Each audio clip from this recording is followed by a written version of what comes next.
America వెళ్ళడం వల్లనే మీరు ఈ స్పిరిచువల్ ఈ మార్గంలో, ఈ ఆధ్యాత్మిక మార్గంలో, ఈ ధ్యాన మార్గంలో ఇంతమందికి హీల్ చేయడానికి, ఇవంత శక్తిని పొందడానికి అవకాశం దొరికిందా? కరెక్ట్, అది 200%. ఎందుకంటే నేను ఫస్ట్ ఒక ప్లేస్కి వెళ్ళినప్పుడు మా ఆయన చదువుకునే ప్లేస్, అక్కడ చాలా కియాస్ ఉండింది, చాలా కష్టం ఉండింది నాకు. అసలు అక్కడ ఎన్నో నేర్చుకున్నాను చెప్పాలి నేను, చుట్టుపక్కల వాళ్ళతో ఇది అక్కడ. అయితే అక్కడ కార్డియాలజీ చేశాక జాబ్ కోసం చూసుకుంటే చాలా డ్రైవింగ్ ఉండింది. 3 hours రోడ్ మీదే ఉండాలి. అప్పుడు నేను కూడా 3 hours రోడ్ మీదే ఉండేదాన్ని పిల్లలతో. అప్పుడు మేము ఇద్దరం రియలైజ్ అయ్యాము, ఏదైనా ఒక చిన్న ప్లేస్కి వెళ్దాము, అక్కడైతే ఈ డ్రైవింగ్ తక్కువ ఉంటుంది, పిల్లలతో స్పెండ్ చేయొచ్చు అనేసి ఇద్దరం ఓకే అనుకుని, నాకు అప్పటికి బిజినెస్ ఉంది అక్కడ, బిజినెస్ వదిలేసుకుని నేను వెళ్ళాను. అది నా ఆధ్యాత్మిక స్టెప్. అక్కడ అసలు హై ఎనర్జీస్ ప్లేస్, అసలు అద్భుతం, ఎంత డిఫరెన్స్ ఇక్కడికి అక్కడికి. ఇప్పుడు కూడా ఆ ప్లేస్కి వెళ్తే ఒక ఇరిటబిలిటీ అనిపిస్తుంది నాకు, I can feel my energy shifted. ఇప్పుడు నేను ఉన్న ప్లేస్లో అసలు అద్భుతమైన ఎనర్జీస్, ప్రతి ఒక్క మనిషి ఇంకోరికి హెల్పింగ్ ఉంటారు. అమెరికా అంటే చిన్న చూపు చూస్తారు, ఏదేదో మాట్లాడతారు కదా, నేను ఎప్పుడు దాన్ని ఎక్స్పీరియన్స్ అవ్వలే. నన్ను ప్రతి ఒక్కరు షాప్లో ఉన్న పిల్లలతో వస్తే ఎంత ముద్దు నీ పిల్లలు ఇది ఇది అంటూ నన్ను గారం చేస్తారు.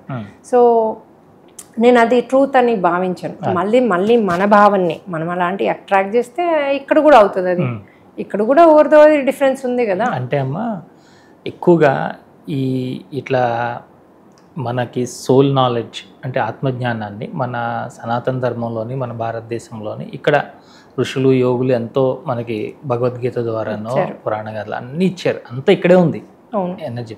ఈ రోజున చూస్తే బయట కంట్రీలో ఉన్నటువంటి మాస్టర్స్, మీరే ఎన్నో క్లాసులకు అటెండ్ అయ్యారు వారి క్లాసెస్ కూడా, ఆ స్పిరిచువల్ బుక్స్లో కూడా అవన్నీ కూడా వాళ్ళే రాస్తున్నారు. ఇవన్నీ కూడా ఈ ఆస్ట్రల్ స్టోరీల గురించి, ఆస్ట్రల్ వరల్డ్ గురించి, లేదా డిఫరెంట్ డైమెన్షన్స్ గురించి, ఇవన్నీ కూడా వాళ్ళే రాస్తున్నారు. మూవీస్ కూడా వాళ్ళే తీస్తున్నారు. అంటే ఏంటి అర్థం అంటే వీళ్ళు అక్కడ వాళ్ళు ఎందుకు ఇంత మార్పు వచ్చింది వాళ్ళల్లో, లేదా అక్కడ మాస్టర్స్ అక్కడే ఎందుకు ఉన్నారు ఎక్కువ మంది? ఇప్పుడు ఏమవుతుందంటే మనం ఒక బర్త్ తీసుకుందాం, ఒక నేర్పిద్దామని బర్త్ తీసుకుందాం అనుకున్నాం.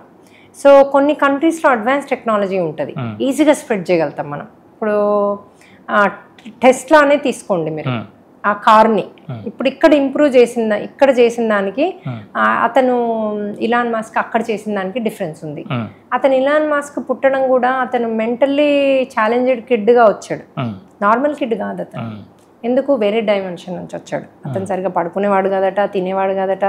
వేరే డైమెన్షన్ నుంచి వచ్చిన పిల్లలు అడ్జస్ట్ కావడం చాలా కష్టం, హైపర్ యాక్టివ్ ఉంటారు వాళ్ళు. ఇక హైపర్ యాక్టివ్ ఉండి అట్లా ఉంటే పిల్లల్ని వాళ్ళని ఇంకా మెంటల్లీ నాటిది అని పేరు పెట్టేస్తారు అక్కడ, ADHD ఇది అది అని పేరు పెడతారు, ఫోకస్ లేదు అని. కానీ వాళ్ళంతా హయ్యర్ డైమెన్షన్ వాళ్ళు, వాళ్ళకి మందులు ఇవ్వకుండా కనుక వదిలేస్తే.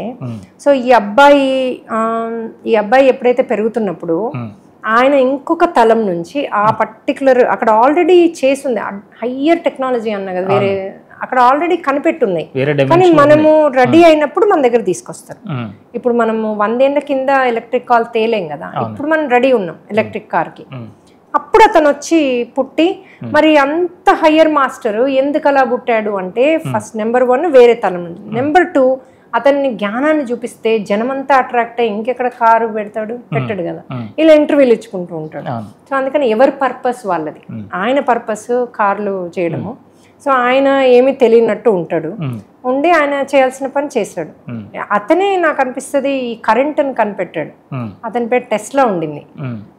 కరెంట్ని కనిపెట్టిన వ్యక్తి అతనే ఇతను మళ్ళీ పుట్టాడు అని నాకు నమ్మకం అనిపిస్తుంది చూస్తే. అంటే అవసరం అంటే అప్పుడు కరెంటును కనిపెట్టాడు, అప్పుడు కూడా చూడండి డబ్బు వెనకాల పడలేదు ఆయన, అసలు చాలా పేదరికంలో ఉండినాడు, అసలు అడగలేదు తను డబ్బులు ఇంత కావాలి అని. దాని తర్వాత అప్పుడు పేదరికంలో ఉండి సఫర్ అయ్యాడు కాబట్టి ఇప్పుడు డబ్బును కూడా అనుభవిద్దామని ఈ కనిపెట్టడంలో వచ్చాడు అని. అందుకే ఎవరికి ఛాన్స్ ఇవ్వడు అతను. ఇప్పుడు ఎవరిని కూడా అతన్ని క్రష్ చేయనివ్వడు, అందరినీ అతను క్రష్ చేస్తాడు డైలాగ్స్తో ఈ సోషల్ మీడియా ద్వారా. అది నాకు అర్థమైంది. ఓకే, నువ్వు అప్పుడు నువ్వు అనుభవించిన దాన్ని ఇప్పుడు అంతే కదా, మనకు ఒక అనుభవంలోంచి మళ్ళీ దాన్ని అవ్వనివ్వం. సో అలా చాలామంది ఇప్పుడు మూవీ కూడా ఇక్కడ తీస్తే తెలుగు మూవీ తీయాలి, హిందీ ఎంతమంది చూస్తారు సార్? అదే ఇంగ్లీష్ మూవీ అయితే వరల్డ్ వైడ్ వెళ్తుంది కదా. సో అందుకని మాస్టర్స్ ఎప్పుడైనా కూడా ఒక బుక్ రాస్తే కూడా మన ఇక్కడ రాసిన దానికి అక్కడ టెక్నాలజీ రాసిన దానికి వరల్డ్ వైడ్ వెళ్తుంది. అందుకని వాళ్ళు ఇప్పుడు మనము మన జన్మలో ఎక్కువ మందికి టీచ్ చేద్దాము, ఇంత జన్మ తీసుకుంటున్నాము అనే వస్తాం కదా. ఒక కొంచెం టెరిటరీ కాదు కదా మనది, స్ప్రెడ్ అవ్వాలని చూస్తాం. అందుకని అక్కడ పుడతారు వాళ్ళు. ఇంకోటి మన సనాతన ధర్మం ప్రకారం మనం ఎప్పుడు కూడా పరమాత్మ గురించి చెప్పడం మనకి బాగా మొదటి నుంచి. సో అలా ఇప్పుడు జీఆర్ స్వామి లాంటి వాళ్ళు ఏ 8th 9th డైమెన్షన్, కొంతమంది ముముక్షులు అయ్యాక కూడా గురువుగా రావచ్చు, మనం భోగ జీవితం రావచ్చు, మన ఇష్టం ఉన్నట్టు రావచ్చు, మనమే భగవంతుని శక్తి ఉంటుంది మనకి. సో వీళ్ళకి ఏంటంటే కొంతమందికి ఆ భగవంతునే పట్టుకోవాలి, ఎందుకంటే ఆల్రెడీ వాళ్ళకి తత్వం తెలుసు, భగవంతుని పట్టుకుంటే వెళ్ళిపోతుంది మోక్షం ఈజీ అని వాళ్ళకి అనిపిస్తుంది. సో ఓన్లీ అది నేర్పేయడానికి వాళ్ళు వస్తారు. అట్లా ఒక్కొక్కరి యొక్క ఆలోచన, వాళ్ళ యొక్క ఎక్స్పీరియన్సెస్, పాత జన్మలు, అందులో కూడా మళ్ళీ తేడా ఉంది. ఆ మోక్షం భగవంతునంత స్టేజ్కి ఇప్పుడు మనం మోక్షం వస్తే మనమే విష్ణువు అవుతాం. ఒకటి మనకు ఉండదంట, మనకి చక్రము అన్నీ ఉంటాయి, లక్ష్మీదేవి పక్కన ఉండదు అంతే, మిగతా అన్నీ ఉంటాయి మనకి. సో అంత శక్తిని మనం పొందినప్పుడు మనం ఏదంటే అది చేయగలుగుతాం కదా. ఇక్కడ ఈ భూమికి ఉన్న ఎనర్జీ ప్రకారం మనము మోక్షాన్ని, అందుకే కదా ఇది కర్మ భూమి అంటారు.